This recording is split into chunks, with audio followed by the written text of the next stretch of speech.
तू इस घर में रहने लायक नहीं है। तुम्हारे पेट में जो पल रहा है वह शैतान है।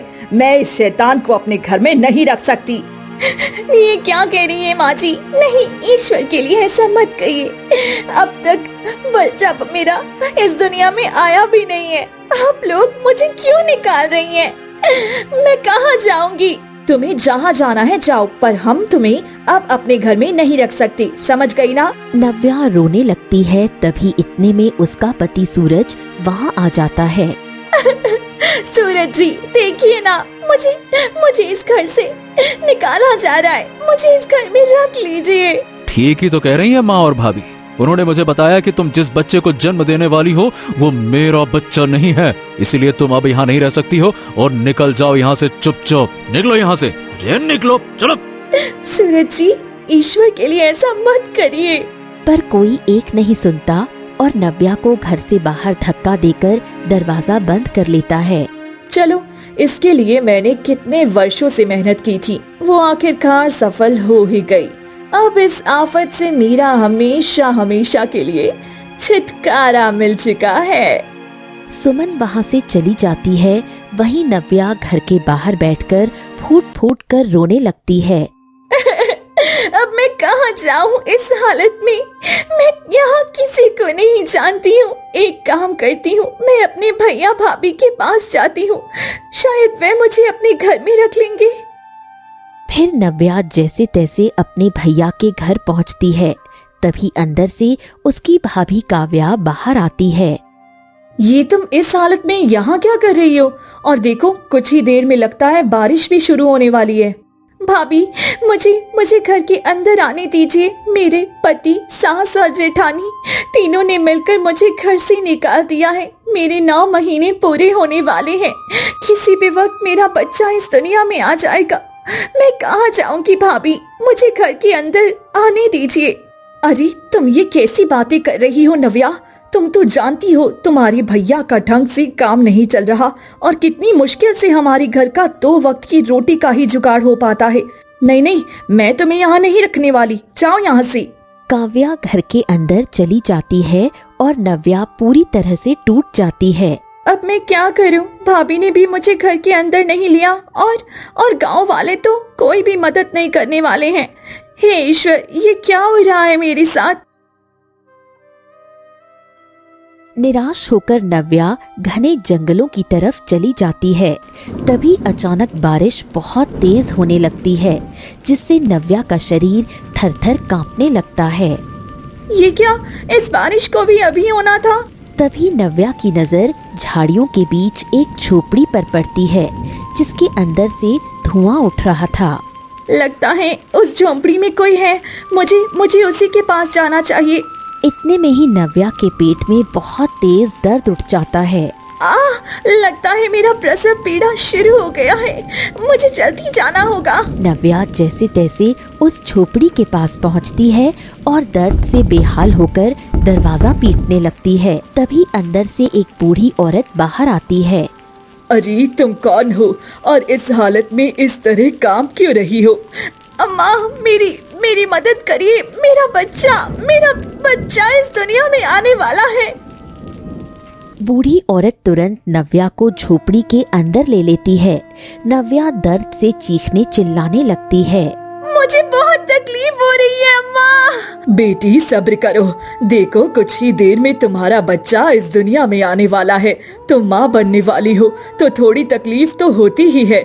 बस थोड़ा बर्दाश्त करो बेटी। तभी थोड़ी ही देर बाद नव्या एक बहुत ही खूबसूरत बेटी को जन्म देती है। अरे बेटी देखो, तुम्हारी बेटी तो तुमसे भी बहुत खूबसूरत लग रही है। किसी स्वर्ग की अप्सरा से कम नहीं लग रही है।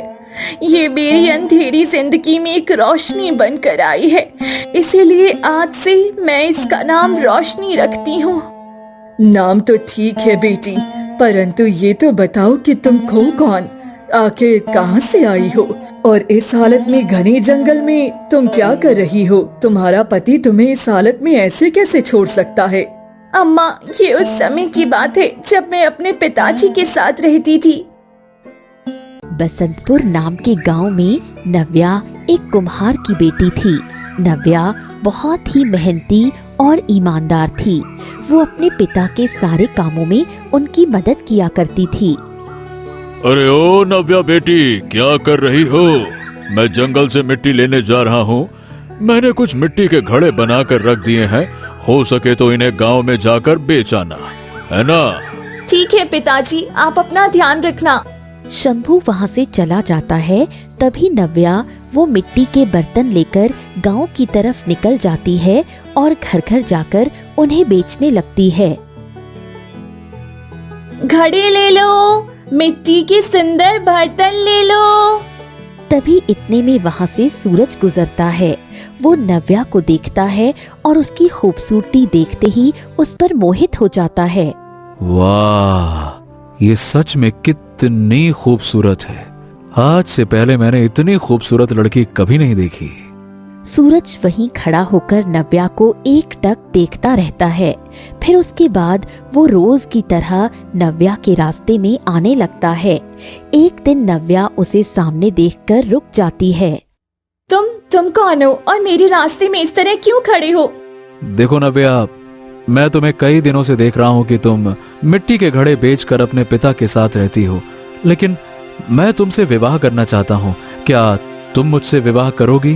नहीं, मैं भला ये विवाह कैसे कर सकती हूँ? मेरे पिताजी बहुत गरीब हैं, वो कोई दान दहेज नहीं दे पाएंगे, इसलिए मुझे माफ कर दीजिए और मेरा रास्ता छोड़ दीजिए। हाँ, चिंता मत करो नव्या, मुझे कुछ भी नहीं चाहिए।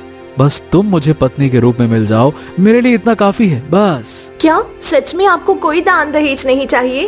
क्या बात करती हो? ना ना ना ना ना, मुझे दान दहेज 1 रुपया भी नहीं चाहिए ना, सिर्फ तुम।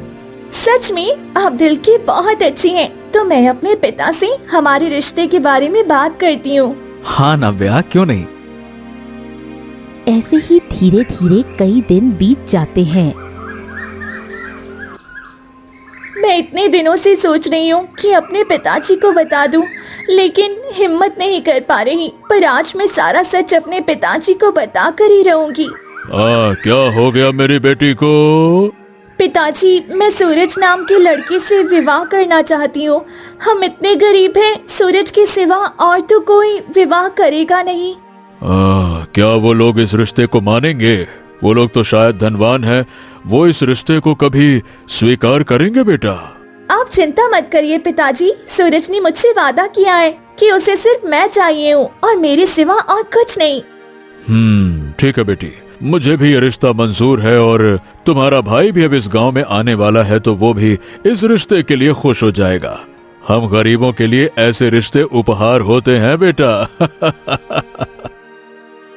ऐसे ही कुछ दिनों के भीतर सूरज और नव्या दोनों प्रेम विवाह कर लेते हैं। विवाह करने के बाद सूरज नव्या को लेकर अपने घर आ जाता है। ये क्या सूरज, तुमने हमसे बिना पूछे ये किस लड़की को यहाँ ले आए हो? माँ, मुझे माफ कर दो, मैंने आप सबको पहले नहीं बताया, लेकिन मैंने सोचा कि एक ही बार बताऊंगा तो अच्छा रहेगा। मैं नव्या के साथ अपना बाकी का पूरा जीवन बिताना चाहता हूँ। देवर जी, मैं तो आपकी शादी के लिए अपनी बहन का रिश्ता देख रही थी, लेकिन आपने तो हमारी सारी अरमानों पर पानी फेर दिया। हाँ, माफ कर दीजिए भाभी, पर मैं क्या बताऊं, मैं नव्या को बहुत पसंद करता हूँ, बहुत प्यार करता हूँ, और हम जैसे लोग ही तो ये गरीबों और अमीरी का जो भेदभाव है वो खत्म करेंगे। तभी तो गरीबों की बेटी की डोली उठकर अमीरों के घर आएगी। अब जब तुम विवाह करके ले ही आए हो तो हम कर भी क्या सकते हैं। इसे हम अपनी बहू मानकर घर के अंदर रख ही लेते हैं। आओ बहू। शकुंतला नव्या को लेकर घर के अंदर चली जाती है। वहीं सुमन गुस्से में आग बबूला होकर अपने कमरे में चली जाती है। कुछ भी हो जाए, पर मैं इस रिश्ते को कभी नहीं अपना सकती। तभी इतने में सुमन का पति मनोज कमरे में आता है। क्या हुआ जी, आप बहुत परेशान दिख रहे हैं। तुम्हें नहीं पता कि अब तो सूरज ने अपनी मर्जी से विवाह भी कर लिया है, और अब विवाह हुआ है तो कुछ ही दिनों में उसका बच्चा भी इस दुनिया में आ जाएगा। जब बच्चा आएगा तो ये घर, ये जमीन, ये जायदाद सब उसका हो जाएगा। ये आप क्या कह रहे हैं जी? अरे आप दोनों भाई हैं तो सारा कुछ उसी का कैसे हो सकता है? क्योंकि मेरे दादाजी सूरज से बहुत प्रेम करते थे और हम दोनों भाइयों पर बिल्कुल भरोसा नहीं करते थे। वैसे भी मैं तो सौतेली माँ का बेटा हूं ना, इसीलिए मेरे दादाजी ने अपनी सभी जमीन जायदाद सूरज के होने वाले बच्चों के नाम कर दी थी। नहीं, ऐसा नहीं हो सकता। अगर ऐसा हुआ तो हमारे आने वाले बच्चे क्या भीख मांगेंगे? इसीलिए तो हमें कुछ न कुछ करना पड़ेगा सुमन। दोनों परेशान हो जाते हैं। ऐसे ही थोड़ा वक्त बीतता है और नव्या गर्भवती हो जाती है। ये बात सुनते ही सुमन बुरी तरह से घबरा जाती है। ये गर्भवती कैसे हो सकती है? मुझे अब वही करना होगा जो मैंने सोचा था। फिर सुमन वहाँ से निकल पड़ती है और घने जंगलों से होते हुए एक बूढ़े व्यक्ति के पास पहुँचती है। आओ बेटी आओ, बताओ कैसे आना हुआ। बाबा, मुझे एक ऐसी औषधि दो जिससे कि बच्चा कोई साधारण बच्चा नहीं बल्कि ऐसा एक बच्चा पैदा हो जिसके लक्षण ठीक ना हो। वह एक शैतानी बच्चा बन जाए ताकि मेरी सास उसे हमेशा के लिए घर से निकाल दे। इसके लिए फिर तुम्हें पर्याप्त धन देना होगा बेटी। ठीक है, मैं धन देने के लिए तैयार हूँ। बस मुझे किसी भी तरह उस बच्चे को और उसे अपने रास्ते से हटाना है। तभी वो बूढ़ा व्यक्ति अपनी झोली खोलता है और उसमें से एक औषधि निकालकर सुमन के हाथ में रख देता है। इसे बस ले जाओ, ठंडे पानी में घोलकर किसी भी तरह से उसे पिला देना। ठीक है बाबा। फिर सुमन वो औषधि लेकर वापस घर आ जाती है, जहाँ नव्या कमरे में अकेली बैठी थी। तभी सुमन एक गिलास में वो औषधि लेकर नव्या के पास आती है। ये शरबत पी लो। एक खास तरह का औषधि है जिससे तुम और तुम्हारा बच्चा दोनों स्वस्थ रहेंगे। सच में दीदी, आप मेरे और मेरे बच्चे के बारे में कितना सोचती हैं। ठीक है, मैं ये पी लेती हूँ। फिर नव्या जैसे ही वो पानी पीती है, अचानक उसे अजीब सा महसूस होने लगता है। ये क्या दीदी, मुझे कुछ अजीब सा महसूस हो रहा है। ऐसा लग रहा है कि कुछ गलत होने वाला है। अरे कुछ नहीं होता नव्या, जाकर तुम आराम से सो जाओ। चलो, अब मेरा पहला कदम पूरा हुआ। दूसरा कदम है इसे अब किसी भी तरह इस घर से बाहर निकालना होगा। फिर जैसे ही शकुंतला घर आती है, उसके घर के ठीक सामने एक काली बिल्ली उसका रास्ता काट देती है। अरे ये क्या, काली बिल्ली का रास्ता काटना तो अपशकुन होता है और इसने तो हमारे घर के दरवाजे का ही रास्ता काट दिया। हे ईश्वर, किसकी शामत आने वाली है। तभी काली बिल्ली लगातार उसके घर की तरफ ही देख रही है। ये काली बिल्ली मेरे घर की तरफ क्यों देख रही है? शकुंतला उस बिल्ली को भगाने की कोशिश करती है, पर वो बिल्ली वहाँ से नहीं भागती। शकुंतला परेशान होकर जैसे ही घर के अंदर जाती है तो देखती है कि मंदिर का दिया बुझ चुका है। ये क्या, मंदिर का दिया क्यों बुझ गया? बाहर काली बिल्ली बैठी है, अंदर मंदिर का दिया बुझ गया है। सब अनर्थ हो रहा है। बहू, कहाँ हो तुम सब? क्या कर रही हो? जल्दी इधर आओ। क्या हो गया माँ जी? ये सब क्या हो रहा है हमारे घर में? ये मंदिर का दिया कैसे बुझ गया और बाहर काली बिल्ली हमारे घर की तरफ ऐसे क्यों देख रही है, जैसे उसका कुछ हमारे घर में छिपा हो? माँ जी, एक और बुरी खबर है। अब क्या हुआ बहू? साफ साफ बता। माँ जी, आज गली में एक साधु आए थे और उन्होंने एक भविष्यवाणी की है। हमारे घर में जो नया सदस्य आने वाला है वे कोई इंसान नहीं बल्कि शैतानों का पुजारी हमारे घर में आने वाला है। नहीं, ऐसा नहीं हो सकता। नव्या गर्भवती है और ऐसी हालत में ये सब। माँ जी, मैं भी उस साधु को बहुत खरी खोटी सुनाकर भगा दी और बोला कि ऐसा कुछ नहीं होने वाला, लेकिन कहीं वे सच बोल रहे हुए तो हम उसे घर से निकाल देंगे। सुमन वहाँ से चली जाती है। शकुंतला गहरी चिंता में डूब जाती है। हे ईश्वर, मैं क्या करूं? मुझे कुछ समझ नहीं आ रहा। ऐसे ही थोड़ा वक्त बीतता है और एक दिन अचानक शकुंतला जैसे ही घर से बाहर निकल रही होती है कि तभी उसके घर के सामने काले कपड़े, नींबू और साथ में कुछ तंत्र विद्या की सामग्री रखी होती है। इसे देखते ही शकुंतला बुरी तरह से घबराकर चिल्लाने लगती है। देखो देखो बहू, ये बाहर क्या रखा है? माँ जी, अब तो हमारे पूरे परिवार की जान खतरे में है। आपको अब कोई ना कोई सख्त फैसला लेना ही होगा, वरना अनर्थ हो जाएगा। मैं समझ गई कि मुझे अब करना क्या है। फिर शकुंतला सीधे अंदर जाती है और नव्या का हाथ पकड़कर उसे घर से बाहर निकाल देती है। इस मासूम बच्चे को लेकर अम्मा, आप ही बताओ मैं कहाँ जाऊँ? बेटी, तुम्हारी साथ जो हुआ है वह बहुत गलत हुआ है, पर तुम अब कहाँ जाओगी? चिंता मत करो, इस जालिम दुनिया ने तुम्हें ठुकरा दिया है, पर मैं नहीं। आज से तुम मेरी इसी झोपड़ी में रहना और अपने बच्चे की अच्छी तरह से परवरिश करना। तुम्हें यहाँ किसी चीज की कोई रोक टोक नहीं होगी। ठीक है अम्मा, आपने जितना कहा मेरे लिए यही बहुत है। अब तुम अपनी बच्ची का ध्यान रखो, मैं कुछ खाने का इंतजाम करती हूँ। बूढ़ी औरत वहाँ से चली जाती है। नव्या प्यार से अपनी बेटी को देखती है। चलो मेरी मासूम सी बच्ची, मैं बहुत खुश हूँ कि तुम मेरे पास आ गई। अब हम दोनों मिलकर दुनिया की सारी बुराइयों से लड़ सकती हैं। नव्या मुस्कुराने लगती है और अपनी बेटी की परवरिश करने लगती है। ऐसे ही धीरे धीरे वक्त बीतता है और 1 साल गुजर जाता है।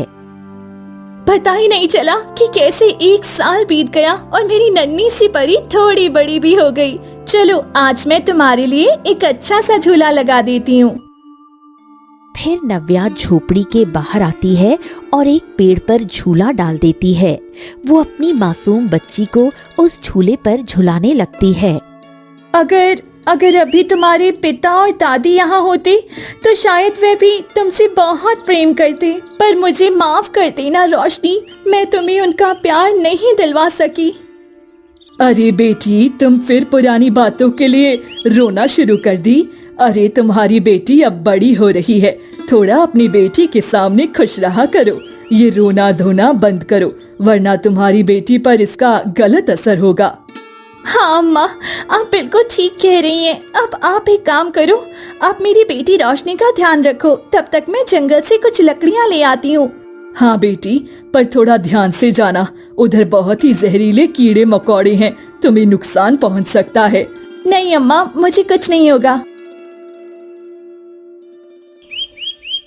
फिर नव्या अपनी मासूम बेटी को उस बूढ़ी औरत के पास छोड़कर जंगलों की तरफ निकल पड़ती है। कुछ दूर जाने पर उसे ढेर सारी सूखी लकड़ियाँ मिलती हैं। चलो आज तो बहुत जल्दी ही मुझे सूखी लकड़ियाँ मिल गई। जल्दी से सारी लकड़ियाँ इकट्ठी कर लेती हूँ।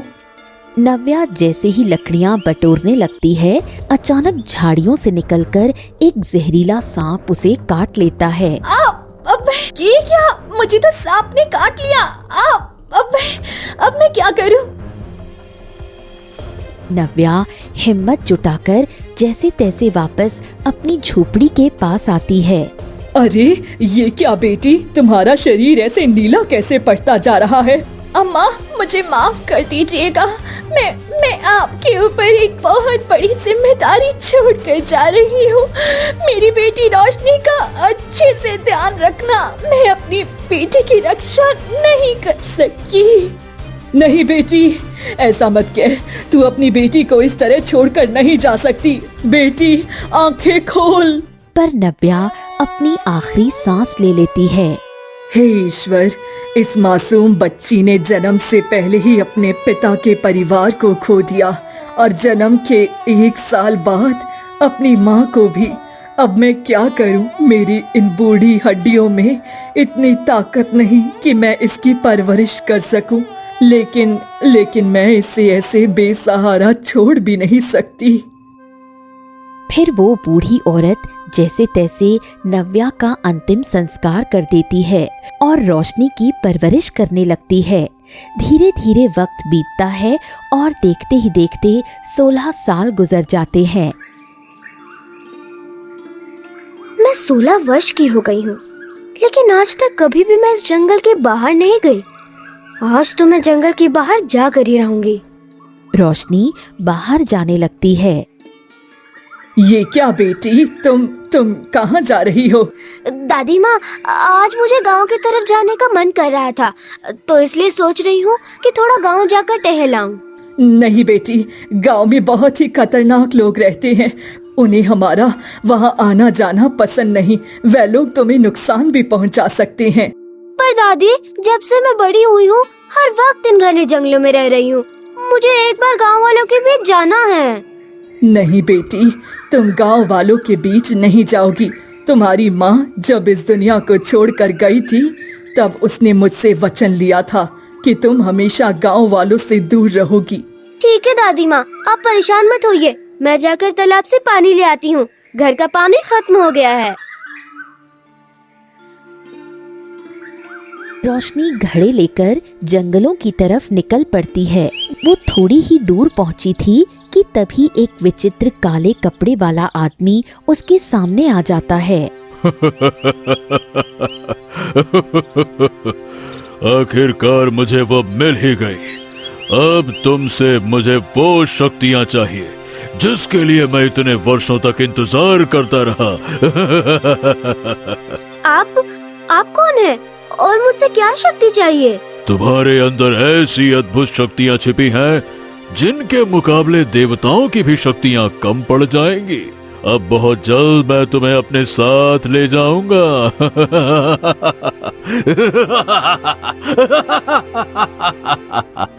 सम्यक डरावनी हंसी हंसते हुए घने जंगलों की तरफ ओझल हो जाता है। आखिर ये कौन था और इसे मुझसे कौन सी शक्ति चाहिए? रोशनी परेशान होकर घने जंगलों की तरफ जाने लगती है कि तभी अचानक एक हिरन उसके सामने आकर खड़ी हो जाती है। रोशनी, तुम अपने आप को पहचानो, तुम कोई साधारण लड़की नहीं हो। तुम्हारे अंदर एक दिव्य कन्या की शक्ति है और तुम्हें अपनी शक्ति की रक्षा करनी है। अरे तुम जानवर होकर इंसानों की तरह बातें कर रही हो, और तुम्हें कैसे पता कि मेरे अंदर ऐसी शक्ति है? मैं तो एक साधारण सी लड़की हूँ और अपनी माँ को खोने के बाद एक बूढ़ी दादी के साथ अपना जीवन बिता रही हूँ। रोशनी, तुम्हारे अंदर तुम्हारी माँ की शक्तियाँ हैं। तुम्हारी माँ कोई साधारण लड़की नहीं थी। तुम्हारी नानी एक बहुत ही बड़ी गुरु थी जिन्होंने अपनी शक्तियों से बहुतों को नेक शक्तियाँ प्रदान की थी और सबका भला किया था। इसी वजह से तुम्हारी नानी की शक्तियाँ तुम्हारे अंदर आ गई। परंतु वो विचित्र आदमी मेरे पीछे क्यों है?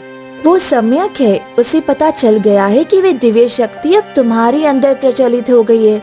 जैसे ही तुम 19 वर्ष की होगी और पूर्णिमा की 23 तारीख आएगी, वह तुम्हारी सारी शक्तियाँ हासिल कर लेगा। उसके बाद तुम अपनी जवान उम्र में भी 100 साल की बूढ़ी दिखने लगोगी और वह उस शक्ति से तबाही मचा देगा। नहीं, ऐसा नहीं हो सकता। मैं उस सम्यक को अपने नापाक इरादों में कामयाब नहीं होने दूंगी। बताओ, मुझे क्या करना होगा? तुम्हें पहले उस सम्यक को खत्म करना होगा। उसके बाद तुम्हें तुम्हारे परिवार वालों को भी, जिन्होंने तुम्हारी माँ के साथ घोर नाइंसाफी की है, उनको सजा दिलाकर तुमको अपनी माँ को इंसाफ दिलाना है। ठीक है, मैं इन सब के लिए तैयार हूँ। तो ठीक है, तुम यहाँ से पूर्व दिशा की ओर जाओ। वहीं पर तुम्हें तुम्हारे सारे सवालों के जवाब मिल जाएंगे। फिर हिरन वहाँ से घनी झाड़ियों में चली जाती है। रोशनी बिना वक्त गवाए आगे बढ़ जाती है और पूर्व दिशा की ओर जाने लगती है। जैसे ही वो थोड़ी दूर जाती है, उसे जंगल के बीचों बीच एक बहुत ही विशाल और काला महल दिखाई पड़ता है।